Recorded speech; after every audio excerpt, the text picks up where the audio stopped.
Good morning everyone. स्वागत है आप सभी का कृष्ण परिवार में। और आशा करता हूँ कि जो भी जानकारियां मेरे द्वारा मेरे प्यारे साथियों को साझा की जा रही है वो आपके लिए बेहद ही महत्वपूर्ण साबित हो रही होगी।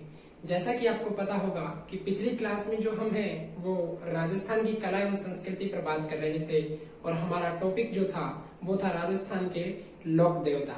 और राजस्थान के लोक देवताओं में हमने कल के क्लास में जो थी वो पाबूजी राठौड़ और रामदेव जी के बारे में जो था वो डिस्कस कर लिया था। उसी क्रम में हम आज आगे बढ़ते हैं और एक लोक देवता पर बात करते हैं जिनका नाम है गोगा जी। और गोगा जी किस वंश से संबंधित थे? तो चौहान वंश से संबंधित थे। ठीक है, तो आप ध्यान रखना, आज हम बात कर रहे हैं गोगा जी की। किनकी? गोगा जी। और गोगा जी जो थे वो चौहान वंशीय थे। गोगा जी चौहान। ठीक है, सबसे पहली बात आती है कि गोगा जी का जन्म कब हुआ था। तो 946 यानी 946 ईस्वी की बात है। ददरेवा नामक स्थान चूरू में इनका जन्म होता है। तो इनके जन्म की जब हम बात करते हैं कि गोगा जी महाराज का जो जन्म हुआ था वो कब हुआ, तो आप ध्यान रखेंगे 946 ईस्वी में हुआ था। और कहां पर अगर पूछा जाए तो ददरेवा, और ददरेवा हमारा आता है चूरू जिले में। कहां पर आता है? चूरू जिले में। अगर हम बात करें कि जो गोगा जी थे इनके पिता का नाम या माता का नाम क्या था, तो हम यूं कहें कि पिता का नाम था जेवर जी। और अगर हम देखें कि इनकी माता का क्या नाम था, तो इनकी माता का जो नाम था वो था बाछलदे।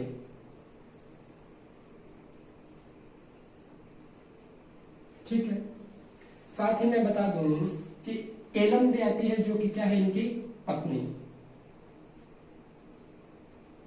तो इनकी पत्नी का नाम क्या है? केलमदे। तो आप इस चीज का ध्यान रखेंगे कि गोगा जी चौहान जो थे उनका जन्म जो हुआ वो 946 ईस्वी में ददरेवा नामक स्थान चूरू में होता है।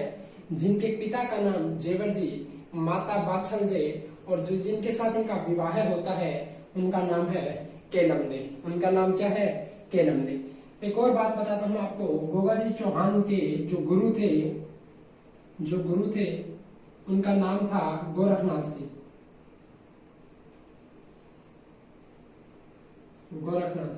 और इन्हीं गोरखनाथ जी का मंदिर जो है वो मंदिर भी गोगा जी महाराज का जो मुख्य मंदिर आता है हनुमानगढ़ जिले के गोगामेडी नामक स्थान पर, वहीं पर पास में इनका मंदिर बना हुआ है। किनका? इनके गुरु, जिनका नाम क्या था? गोरखनाथ जी। ठीक है, आगे हम बात करते हैं कि गोगा जी महाराज का जो प्रमुख मंदिर आता है जिसे हम क्या कहते हैं? सिरसमेड़ी हम कहते हैं ददरेवा चूरू को। ददरेवा चूरू को सिरसमेड़ी, और धुरमेड़ी जो है धुरमेड़ी या मुख्य मंदिर जो कहें,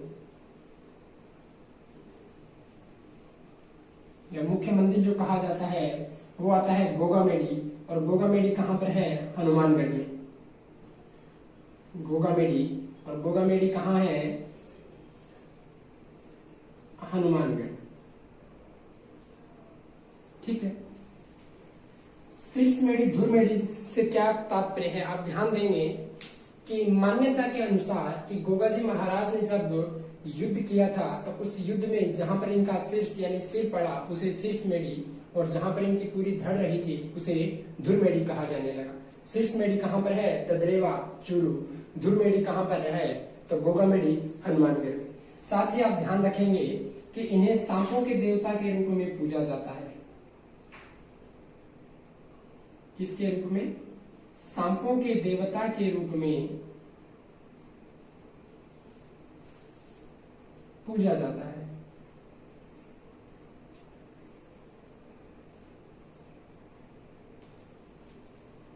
मैंने आपको बताया कि जो गोगा जी हैं इनको किन के रूप में पूजा जाता है? सांपों के देवता के रूप में। इनका जो मुख्य मंदिर है गोगामेडी हनुमानगढ़ में, शीर्षमेड़ी ददरेवा चूरू में। इनके गुरु का नाम गोरखनाथ जी, पिता जेवर जी, माता बाछल देव और इनकी पत्नी का नाम जो था वो क्या था, केलम देव। साथ ही मैं बता दूं कि जो गोगामेडी का जो मंदिर है, इसके चारों ओर की जो वन है या जो जंगल है उसे क्या कहते हैं, तो आप वणी या ओयन नाम ध्यान में रखेंगे। क्या कहा मैंने, वणी अथवा ओयन, वणी या ओयन, ये किसे कहते हैं, तो मैंने बताया जो मुख्य मंदिर है कहाँ, गोगामेडी। तो गोगामेडी के चारों तरफ फैले वन अथवा जंगल को, फैले वन अथवा जंगल को क्या कहा, वैणी अथवा ओयन कहते हैं।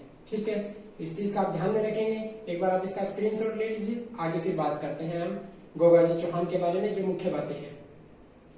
ठीक है, चलिए।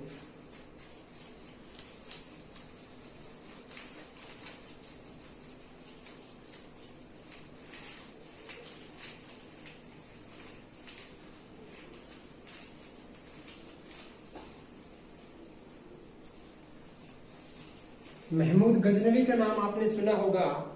किसका नाम, महमूद गजनवी का। और महमूद गजनवी के द्वारा गोगा जी को एक उपाधि दी गई और वो उन्हें कहा गया जाहर पीर। क्या कहा गया, जाहर पीर। जाहर पीर किसे कहते हैं, तो आप ध्यान रखना, जाहर पीर कहते हैं हम जिंदा देवता को।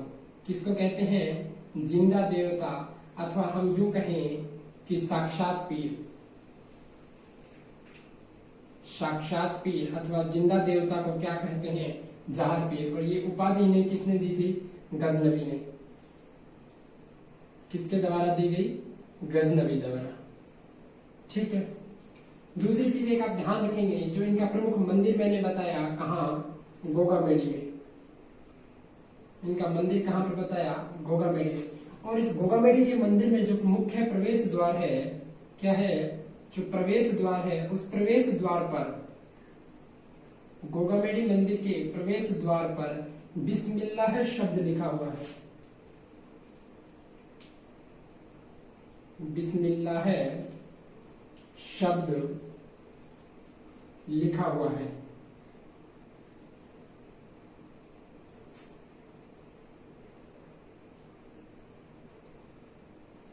ठीक है, और इस मंदिर के जो निर्माण की बात करते हैं कि इस मंदिर का, गोगामेडी मंदिर का निर्माण किसने करवाया, तो आप ध्यान रखेंगे FT यानी फिरोज शाह तुगलक ने। किसने, फिरोज तुगलक ने। लेकिन वर्तमान स्वरूप की बात करें कि वर्तमान स्वरूप में जो मंदिर का निर्माण करवाया गया है वो किसके द्वारा करवाया गया, तो आप ध्यान रखेंगे बीकानेर के शासक आते हैं महाराजा गंगा सिंह द्वारा। किसके द्वारा, महाराजा गंगा सिंह द्वारा। ठीक है, एक चीज और आप ध्यान रखेंगे कि जो गोगामेडी का जो मंदिर है उसमें जो पुजारी है वो 11 महीने तक, 11 माह तक जो रहते हैं वो मुस्लिम होता है, और 1 महीने हिंदू पुजारी रहता है। ये खास बात है गोगा जी के मंदिर की। जो इनका मुख्य मंदिर है गोगामेडी का, वहां पर वर्ष के अंदर 11 महीने जो है वह मुस्लिम पुजारी होता है और वर्ष में 1 महीने हिंदू पुजारी रहता है। ठीक है, गोगामेडी जो मंदिर है उसका वर्तमान स्वरूप का निर्माण महाराजा गंगा सिंह ने करवाया और सर्वप्रथम इसका निर्माण जो था वो फिरोज तुगलक ने करवाया था। इसके मंदिर के जो प्रवेश द्वार है उस पर आज भी हमें बिस्मिल्लाह शब्द देखने को मिलता है। और गजनवी द्वारा इन्हें क्या, कौन सी उपाधि प्रदान की गई थी, जाहर पीर की उपाधि दी गई थी। ठीक है, इस चीज को आप ध्यान में रखना।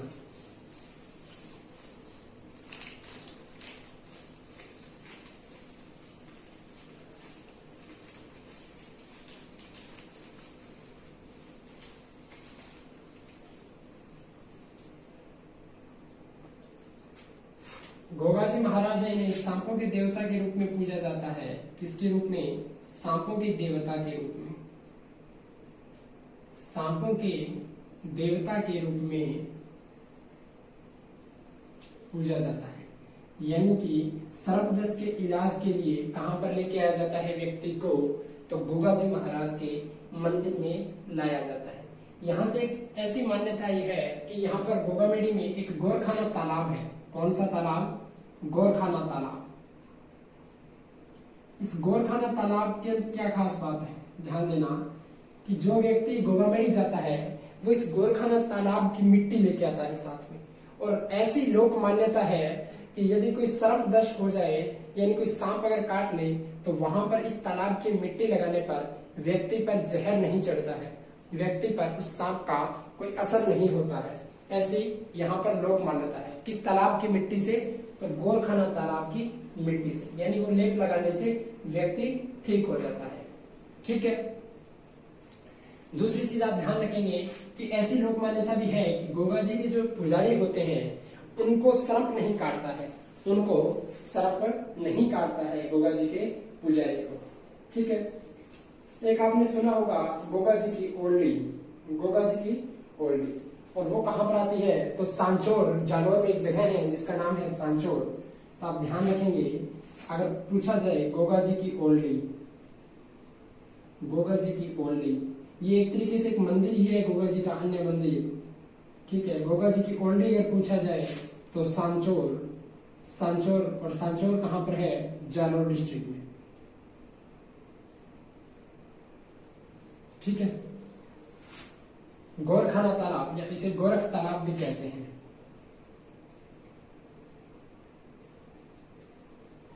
ठीक है।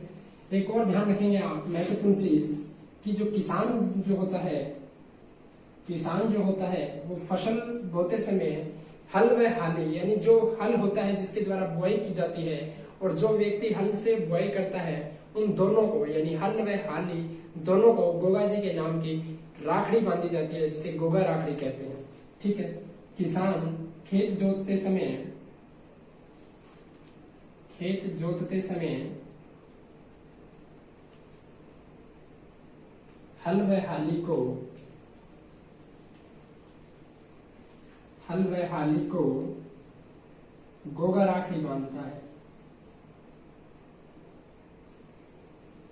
गोगा राखड़ी बांधता है। ठीक है। गोगा जी के जो मंदिर होते हैं, इनके जो मंदिर होते हैं वो किस वृक्ष के नीचे होते हैं? तो खेजड़ी वृक्ष के नीचे, खेजड़ी वृक्ष के नीचे। खेजड़ी वृक्ष को ही हम आम भाषा में जांडी बोल देते हैं। क्या बोल देते हैं? जांडी बोल देते हैं। और एक चीज और आप ध्यान रखेंगे, गोगा जी की जो घोड़ी थी या घोड़ा जो था उसका क्या नाम था? ठीक है। जो गोगा जी की घोड़ी थी उसका क्या नाम था? ये महत्वपूर्ण चीज है। इसका नाम था नीली घोड़ी।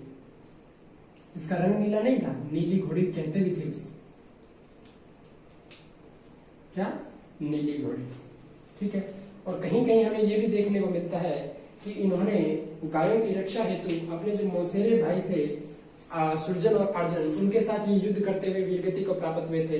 कई जगह हमें देखने को मिलता है कि गोगा जी जो चौहान जो थे इन्होंने जीवित समाधि ली थी।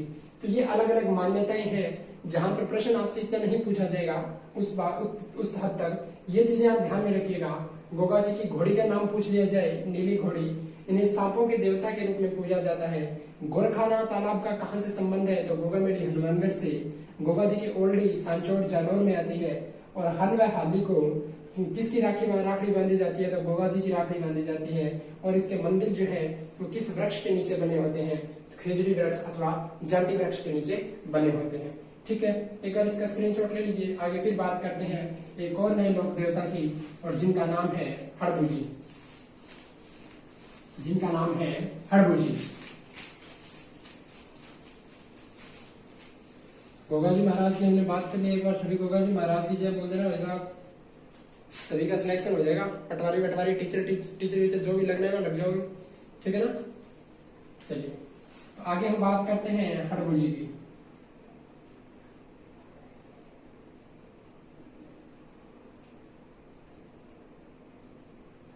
हड़बूजी महाराज ये कौन थे? एक लाइन में आप समझना सबसे पहले कि रामदेव जी के मौसेरे भाई थे। रामदेव जी के मौसेरे भाई थे।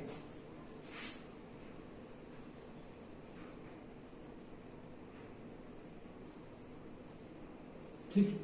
अगर हम देखें कि इनका जन्म कहाँ पर हुआ था हड़बू जी का, तो इनका जन्म होता है बुड़ेल गांव में। कहाँ पर? बुड़ेल गांव में। और बुड़ेल कहाँ पर पड़ता है आपका? नागौर डिस्ट्रिक्ट में। ठीक है। और इनके पिता का जो नाम था वो मेहर जी। इनके पिता कौन थे? तो मेहर जी।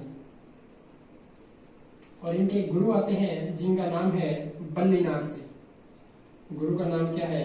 बल्लीनाथ जी। ठीक है। तो आप ध्यान देंगे हड़बू जी कौन थे? रामदेव जी के मौसेरे भाई। इनका जन्म बुड़ेल गांव नागौर में होता है और इनके पिता का नाम मेहाजी था, यानी ये मेहाजी के पुत्र थे। ठीक है। और इनके गुरु का नाम क्या था? बल्लीनाथ जी। अब आप एक चीज ध्यान रखना कि जो जोधा है उसके समकालीन थे ये। किसके? राव जोधा के समकालीन। राव जोधा के क्या थे? समकालीन थे। ठीक है। और इन्हीं के द्वारा राव जोधा को कटार भेंट की गई। क्या भेंट की गई? कटार भेंट की गई थी। और जब हड़बू जी ने राव जोधा को कटार भेंट की तो राव जोधा ने हड़बू जी को बेंगटी गांव, कौन सा गांव? बेंगटी गांव। और बेंगटी गांव कहां पर आता है आपका? जोधपुर जिले में। तो बेंगटी गांव जो है वो हड़बू जी को प्रदान किया।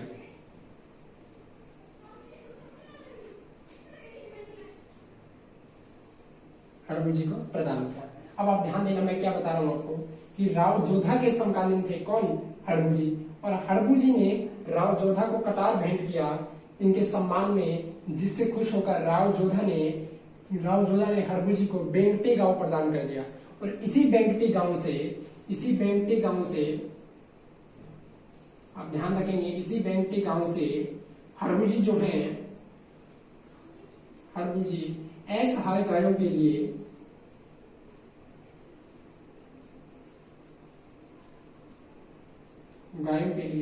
चारा लाते थे। यानी कि इस बेंगटी गांव में चारा उगाकर वो हड़बू जी बेंगटी गांव से असहाय गाय कौन सी होती है? जो विकलांग गाय होती है या जिनसे चला नहीं जाता, बूढ़ी गाय होती है। ठीक है। ये जो बच्चे होते हैं छोटे मोटे, ठीक है, जिनको कोई सहारा नहीं होता, जिनके जो पालतू नहीं होते, ठीक है, आवारा पशुओं के लिए, गायों के लिए क्या लेके आते थे? चारा लेके आते थे। और हड़बू जी की आज भी इनकी गाड़ी की पूजा की जाती है।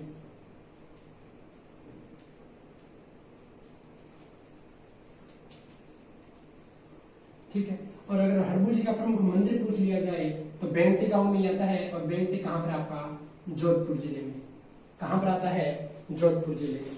तो ये आप हड़बू जी के बारे में ध्यान रखेंगे। रामदेव जी के मौसेरे भाई थे। इनका जन्म बुड़ेल गांव नागौर में होता है।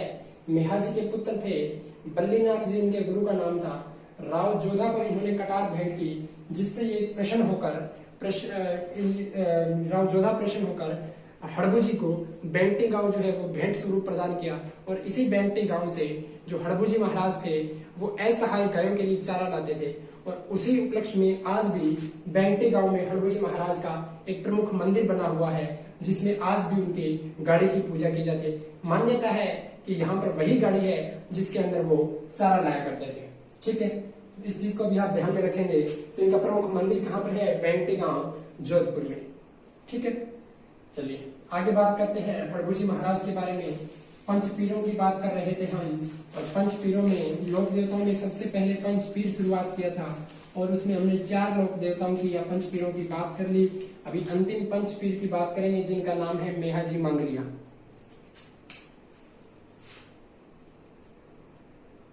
एक और लोक देवता जिनका नाम है मेहाजी मंगलिया। ठीक है। मेहाजी मंगलिया का अगर हम देखेंगे इनका प्रमुख स्थान कौन सा है, तो आप ध्यान रखेंगे ओसिया के निकट बापणी आता है। इनका प्रमुख स्थान या प्रमुख मंदिर हम कहें, ठीक है, तो बापणी नामक स्थान है जो जोधपुर में पड़ता है। बापणी जोधपुर में, ओसिया के निकट है ये। कहां पर? ओसिया के निकट। ठीक है। और आप एक चीज और ध्यान रखेंगे कि राव राणकदेव के साथ मुसलमानों की गायों को छुड़ाते हुए ये वीरगति को प्राप्त हुए थे।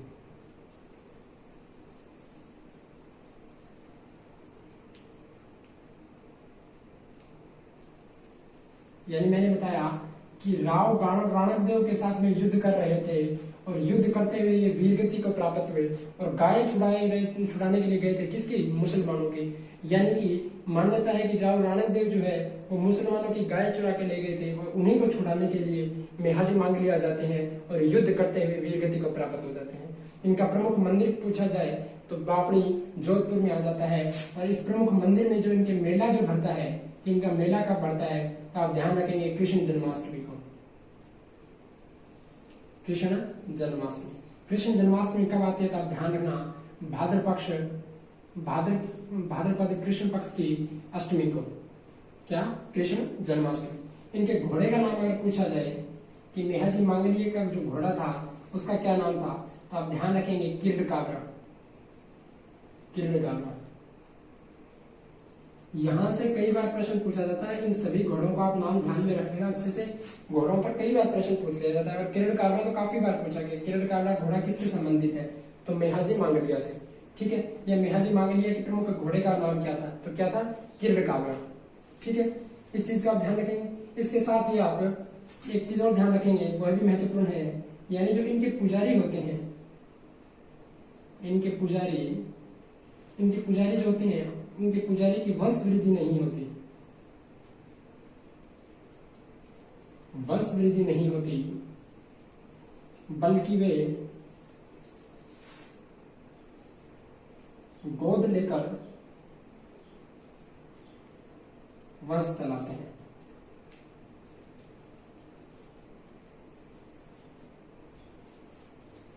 और ये जो मेहाजी मांगलिया थे वो राव चूड़ा के समकालीन थे। किसके? राव चूड़ा के समकालीन। किसके समकालीन बताया मैंने?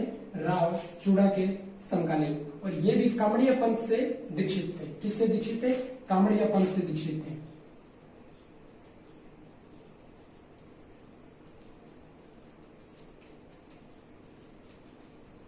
ठीक है, यहां तक आप ध्यान देना कि जो मेहाजी मांगलिया हैं इनका प्रमुख मंदिर कहां पर आता है? बापड़ी गांव ओशिया के निकट जोधपुर जिले में। यहीं पर इनका प्रमुख मेला भरता है। कब भरता है तो कृष्ण जन्माष्टमी, जो कि कब? भाद्रपद की कृष्ण पक्ष की अष्टमी को आती है। ठीक है, और राव राणकदेव के साथ में युद्ध करते हुए मुसलमानों की गायें छुड़ाते हुए ये वीरगति को प्राप्त हो गए थे। और इनके जो घोड़े का नाम था, इनका जो प्रमुख घोड़ा था उसका नाम था किरडकाबरा। और जो इनके पुजारी होते हैं, जो इनके मंदिर में पूजा करते हैं, उनकी वंश वृद्धि नहीं होती बल्कि वो गोद लेकर अपने वंश को आगे बढ़ाते हैं। साथ ही मैंने बताया कि जो मेहाजी मांगलिया थे वो जोधपुर के शासक राव चूड़ा के समकालीन थे। ठीक है, और साथ ही साथ मेहाजी मांगलिया कामड़िया पंथ से दीक्षित माने जाते हैं। किससे दीक्षित माने जाते हैं? कामड़िया पंथ से दीक्षित माने जाते हैं। ठीक है, चलिए एक बार आप अगर इसका स्क्रीनशॉट रखना चाहें तो आप रख लीजिएगा। ठीक है, चलिए तो आज की क्लास में हमने बात की अभी तक 3 लोक देवताओं के बारे में, गोगा जी के बारे में बात की, मेहाजी मांगलिया के बारे में हमने बात कर ली और हड़बू जी के बारे में बात की। यहाँ तक हमारे 5 लोक देवताओं के बारे में बात कर चुके हैं हम। कोशिश करेंगे कि आगे 2 सेशन में और यानी 2 क्लास और में हमारा लोक देवता का टॉपिक लगभग कंप्लीट हो जाए। ठीक है, उसके बाद में मैंने आपको कहा था कि एक सेशन और आपके लिए इसी टॉपिक पर रखेंगे जिसमें प्रमुख चीजों का आपके सामने एक सारणीबद्ध तरीके से मैं लेके आऊंगा। ठीक है, हो सकता है वो पीडीएफ फॉर्मेट में लेके आऊं, हो सकता है यहीं पर मैं खुद ही करवा दूं आपको, लेकिन वो आपके लिए तुरंत प्रभाव से लेके आऊंगा जैसे ही आपका पूरी डिटेल के साथ टॉपिक हो जाएगा उसके बाद। ठीक है, तो आज की क्लास में इतना ही करेंगे। आशा करता हूँ कि जो भी जानकारी यहाँ पर आपके साथ साझा की जा रही है वो आपको बेहद ही पसंद आ रही होगी और आप वीडियो को देखते रहिएगा, बने रहिएगा आपनों मिशन क्लासेस के साथ में। और कल फिर बात करते हैं इसी क्रम में। तब तक के लिए धन्यवाद, अपना ध्यान रखना।